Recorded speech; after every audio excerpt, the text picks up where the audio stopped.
Hi everyone, and welcome back to my channel.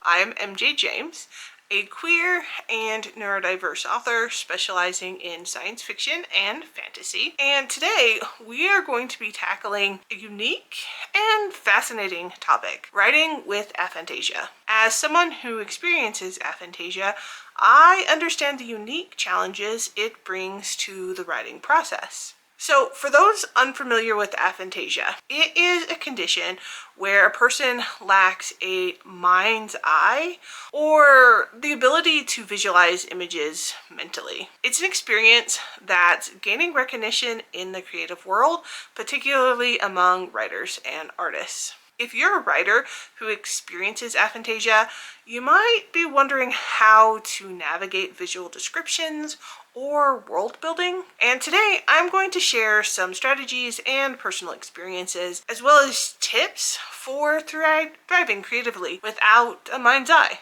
Aphantasia is the inability to generate visual images in the mind. While many people can see scenes, characters, or settings in their imagination, I've heard it described as actually watching a movie while you write. Individuals with aphantasia, such as myself, process ideas differently, often through words, abstract concepts, or other senses. Personally, I perceive the world through a running dialogue in my head. It's difficult to explain how one thinks, but it's basically a noiseless, ongoing conversation in my head. I didn't even realize I had aphantasia until I'd already written 3 books. Being autistic, I thought advice such as painting a picture or visualizing the scene like it is a movie running through your head was just quirky descriptions that neurotypical people liked to use. It wasn't until I was reading a book on autism, self-care, that it specifically spelled out what aphantasia is, and that's when I realized that I have it. I had naturally developed strategies as a reader and a writer that I had used to compensate without even realizing it was unique. Now that I'm consciously aware of these differences, I have continued discovering alternate methods that work beautifully and even enhance my storytelling.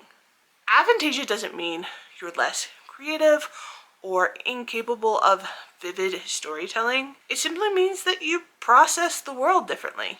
One significant challenge is writing detailed descriptions of settings or characters. Without an internal visual reference, it's easy to feel stuck, especially when traditional writing advice emphasizes showing, not telling. Writers with aphantasia may need to rely on alternate approaches, such as focusing on other sensory details or using reference images to inspire descriptions. This process can take extra effort, but ultimately leads to more creative and vivid storytelling.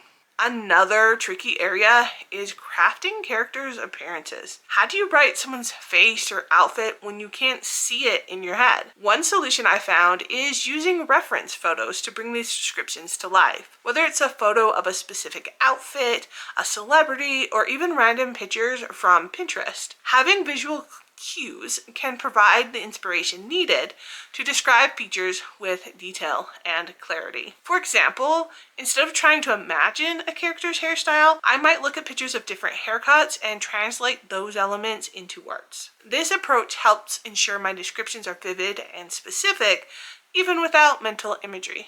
In genres like sci-fi and fantasy, world building relies heavily on visual detail. This can feel daunting, but it's absolutely manageable. I find world building to be a strength because I have the ability to keep the rules straight without being caught up in the visualization aspects. I don't know if this is due to my autism or aphantasia, but as those are linked, it ultimately doesn't matter where it comes from. But in taking a strength and utilizing it, it helps me to build my novels. Instead of visual details, you can lean into other senses. What does the place smell like? How does the ground feel underfoot? Sound, touch, and even taste can create immersive experiences. Gather visual references like photos, mood boards, or videos. Describe what you see in your own words. Pinterest is a great resource for this.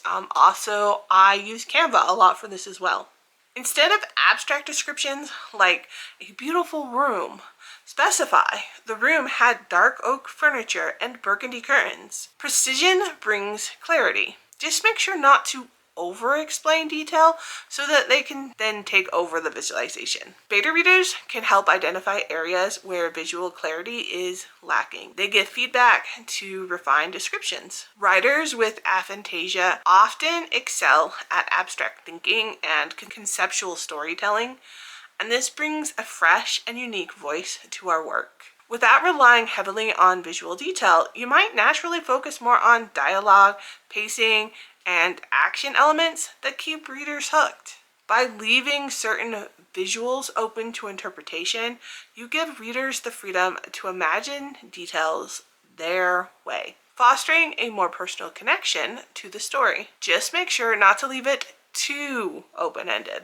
To sum up, aphantasia is not a barrier, but a different way of processing the world. By focusing on other senses, using references, and refining your descriptive skills, you can create compelling stories. Whether you have aphantasia or not, I encourage you to try some of these strategies. Let me know how they work for you in the comments. Do you experience aphantasia?